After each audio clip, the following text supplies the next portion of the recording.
with 6 News at 11. Healthcare and first responders offer a clear picture of the aftermath from our recent winter storm. It is our top story tonight at 11. Thanks for joining us. I'm Sherry Jones. Nearly a week after a major winter storm swept through the state, Lansing medical and public service leaders look back on the storm that ultimately turned deadly.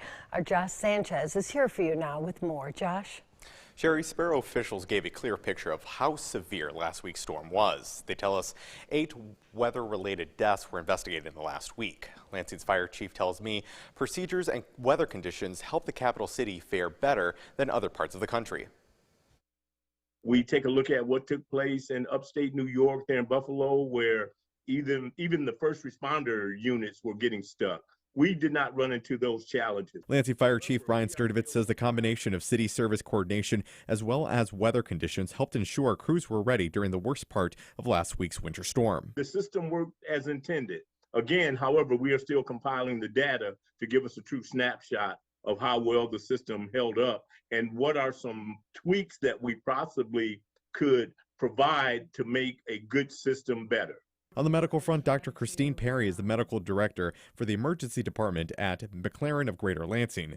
She says while ER visits did not change compared to before the storm, the type of treatment switched to winter-related injuries like exposure and broken bones. Simple things such as taking out an animal in this weather has resulted in quite a few injuries, slip and fall, breaking extremities. Sparrow Forensic Pathology handles death investigations for several mid-Michigan counties. 8 winter-related deaths were recorded. A Sparrow official says 3 elderly people died at the hospital after being found outside in the snow. However, Sparrow did not provide an exact cause of death. They did say a man died in his car from carbon monoxide poisoning during the storm.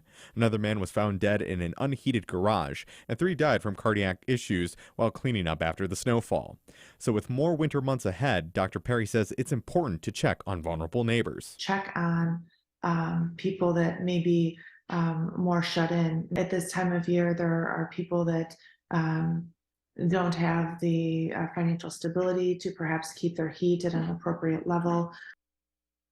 Now, while we see weather go through a thaw and freeze cycle, Dr. Perry encourages people to be mindful of those patterns and have warmer clothing nearby to protect from cold exposure. Sherry?